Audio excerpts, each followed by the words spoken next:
Good morning, everybody, and welcome to Four Seeds maiden live stream called The Nuts and Bolts of Leadership.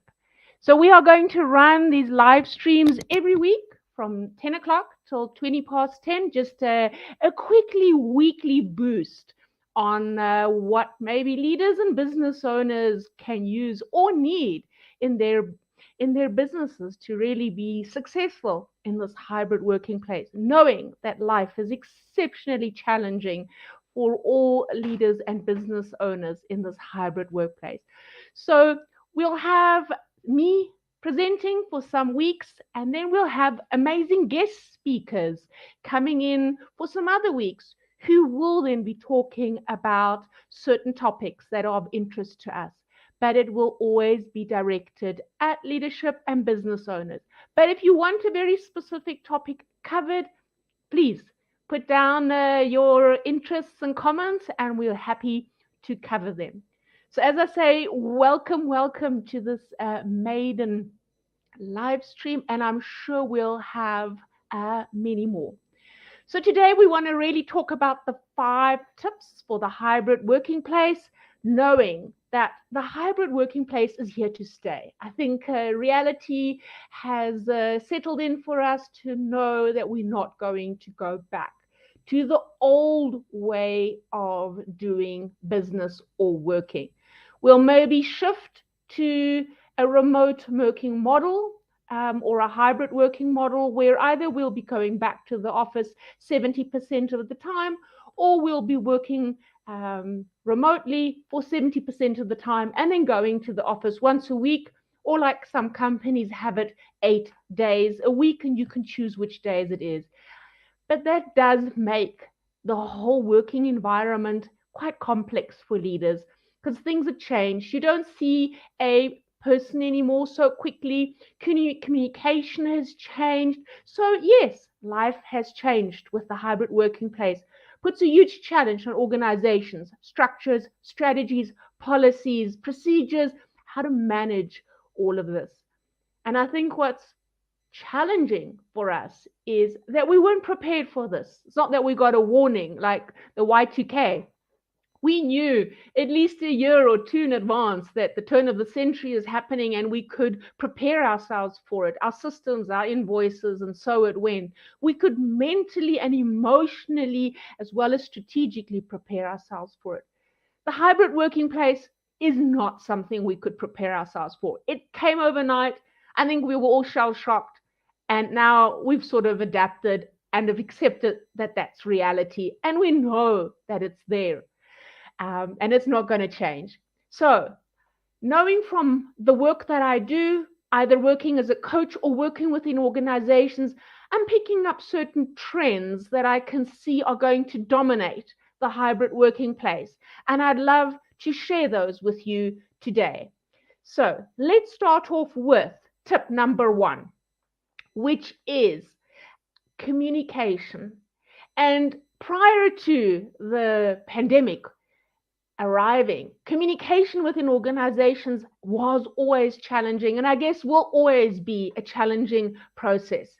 To be honest, I have never met an employee who has told me I have been over communicated to.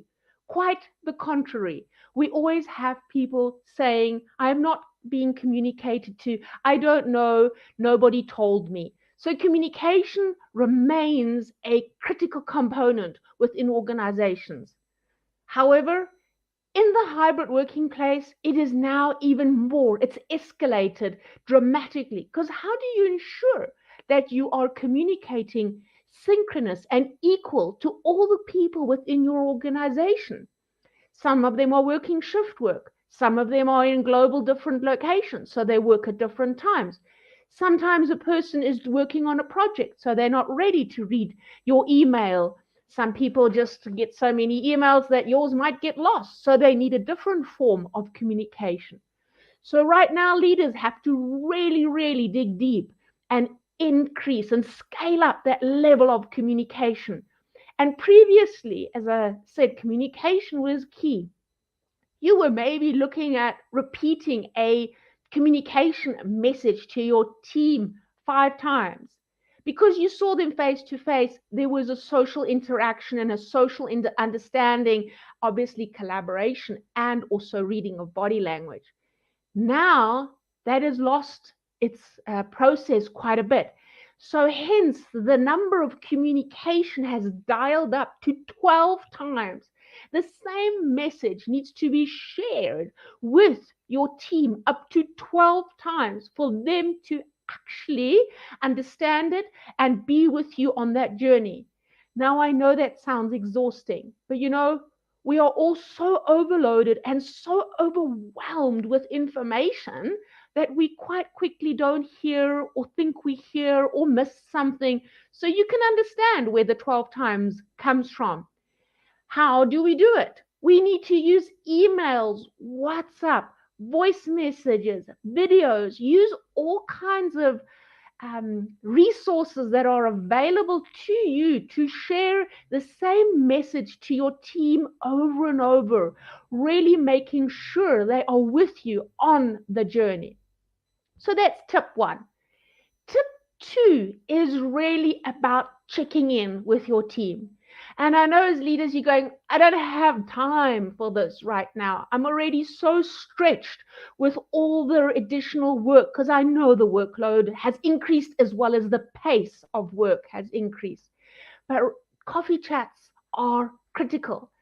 Having 5 or 10 minutes check-in meetings with your team individually, might I say, is absolutely critical. And it doesn't become a wish list item where you go, oh, if I can, I'll do it. It actually becomes a must do because people are right now really struggling emotionally and psychologically with this new hybrid working model. As much as it's said that it brings in work-life balance and it works for us, there is a dark side to it or a negative side to it. And we've all experienced it where we are working beyond the normal working hours. We are always have our phones or our laptops at the disposal of our fingertips. And we are definitely working longer hours, sacrificing personal time, perhaps even family time, or the time to exercise or look after yourself.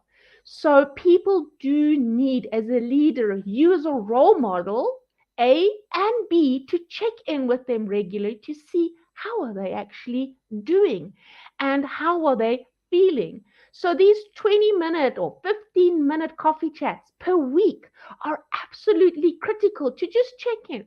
How are you doing? How are you feeling? What's frustrating you? How can I remove that bottleneck for you? And also, these are not task related conversations about operational tasks and how are you doing and are you on head with projects. These are really ones where you are bringing in compassion as a leader and human care for your fellow employee to ask them how they are doing, or team member, whichever word you prefer, and to find from your heart to go, how are you doing? And I'm here for you, knowing that you as a leader are very often experiencing and can resonate with what a person is going through. Tip number 3 is about creating new norms and behaviors within your team. You are most probably going to be working a lot on digital platforms. So, using a lot of engagements and not face to face interaction to have meetings, to stay collaborated, to motivate each other and work together. It's a totally different energy and it requires different norms and behaviors. So, what was acceptable prior to COVID when you walked into your team meetings is now changed, and we need to bring in new norms. So a example might be that a norm is when you go into a team meeting that the cameras of all participants have to be on so that you could read each other's body language and check in where everybody is, because you still can pick up a lot on a person's body language even on camera. Another one could be that you maybe just put on the cameras to say hi to everybody and then leave them off. But my recommendation is to have them on throughout the meeting because it enhances participation versus people withdrawing and perhaps doing something else in the meantime. So that's just a example of a norm that needs to be perhaps addressed or changed. Another one is how do we manage each other's downtime or when one person wants to work and doesn't want to work? How do we respect that? And what is our response time on emails or certain things? So, is an email, for example, a response time of 24 hours is acceptable? And if you're sending me a WhatsApp, that means it's really critical and you need a response from me within 1 or 2 hours. Are those new norms? And if yes, do you adhere to them? Do you stop sending emails to each other at a certain time in the evening, be that 5 o'clock or 6 o'clock? And if you do decide to work later because that's your preferred time and when your energy is at the highest, then do you expect your team members to reply? Or when they receive them, knowing I can actually reply to this tomorrow. So, those are norms I'm talking about that need to be actually articulated and agreed on as a team and then apply them. However, hold each other equally accountable when they are not being honored. Because it's no use saying you're going to do this and not doing that.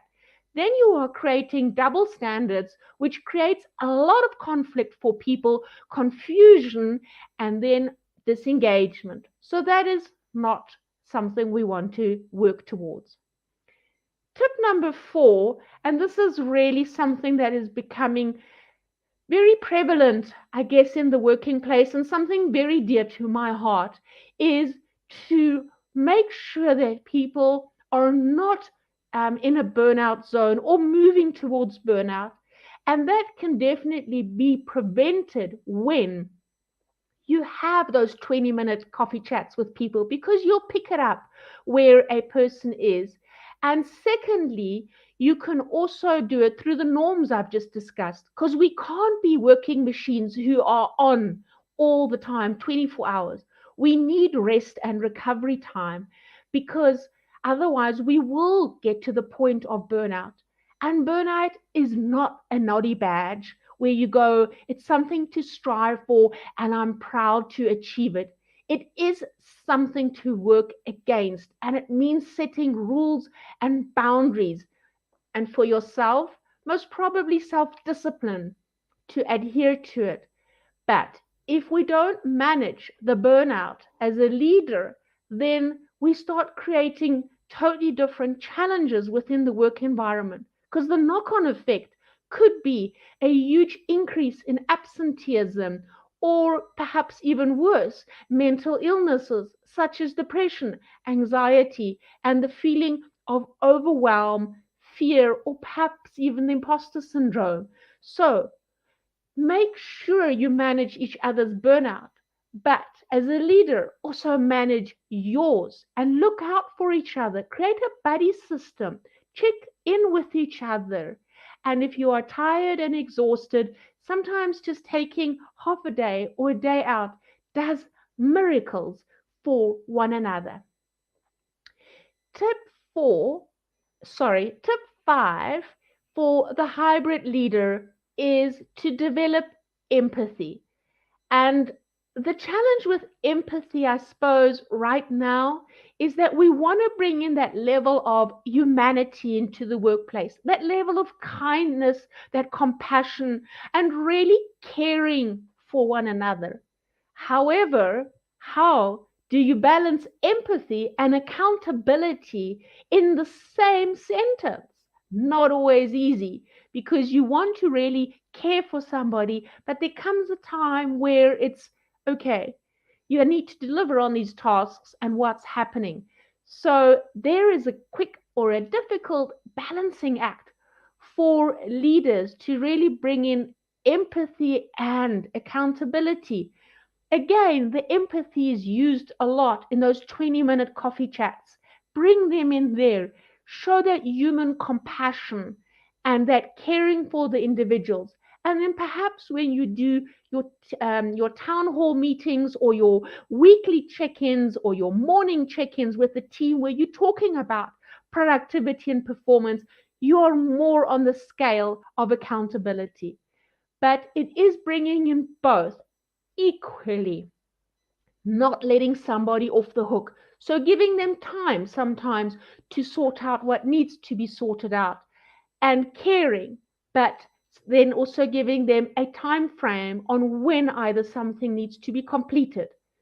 And if the person does need more time because something has happened in their family or in their personal lives, then it is being fair as a leader and removing the task from them, redelegating it, or finding a different solution. So be empathetic then and perhaps be proactive in managing it. Don't leave that pressure on that person when you can see that they need that. So, those are really the 5 hybrid leadership tips I want to leave you with. To summarize them, the first one is communication, and that remains critical.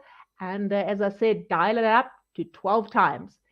The second one is the coffee chats. Try and book them into your diary, make them part of your regular schedule, and they become appointments to respect and honor that can't just be moved easily.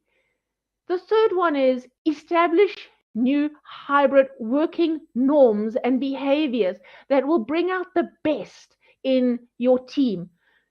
Be proactive in creating them and not figuring them out as we go along. The fourth one was really monitor each other's level of burnout and assist each other to make sure that it doesn't escalate. And the fifth and last one was to balance empathy and accountability in the workplace. Those are the 5 hybrid leadership tips I want to leave you with. And I thank you sincerely for being part of this first Nuts and Bolts of Leadership live stream. Next week, we are going to cover another topic, which is going to be how kindness can save your business. So that is what's going to be the topic for next week. And I hope you will be joining us there as well. Thank you so much for connecting with us, and I look forward to seeing you in a week's time. Take care. Bye.